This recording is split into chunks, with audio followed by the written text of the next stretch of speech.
Okay, so today we'll be covering signed binary numbers. These are a crucial element to digital logic and computer science as a whole. Let's get into it. Well, what do we know first of all? We know that positive numbers and zero can be represented easily using binary. But what about negatives? Well, let's start with signed magnitude, where the leftmost bit shows the sign and the rest is the magnitude of the number. Here 0 is positive and 1 is negative. Take note of the example here. Now what is a signed number? Well, firstly, I just need to tell you now, whether the number string in the computer is signed or not is up to the interpretation of the user. Signed basically is a way of interpreting a string of bits. Like the example here. It's the same string but different numbers. Also take note here how the leftmost bit is the sign and the rest is the number. Now let me show you another system using complements. This is more commonly used as it's easier for arithmetic in computers. I'll show you how in a minute. The leftmost bit will still represent the sign. Let me show you an example.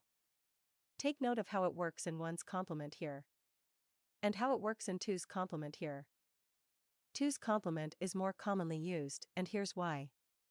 In the other two systems it's possible to have -0, which can cause all types of problems. See here how. It's not possible in 2's complement. Even if we try here, it just goes back to 0, 0, 0, 0. Now let's cover some arithmetic.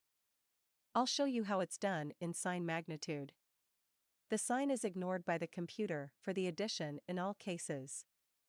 If both signs are the same, it's simple addition. However, if the signs are different, you must subtract the smaller magnitude from the bigger one and apply the sign of the bigger one. This requires a lot of work for the computer. In 2's complement it's much easier, you just add both of the numbers, including the bit representing the sign. Then you discard any extra bit you get. Take note of this example here. The extra 1 here is going to be discarded and we will end up with +2.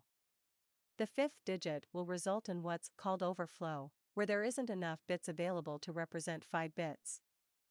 And the subtraction is quite easy too. You simply take the 2's complement of the subtrahend and add it to the minuend. This includes the sign and any extra bit will be discarded. Why is this important?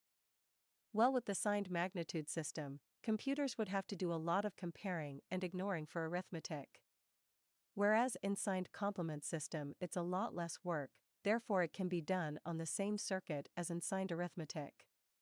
Therefore, this system is used in pretty much every computer. Thanks very much for watching. In the next video, we'll do some problems with signed numbers. Like and subscribe for more computer science content.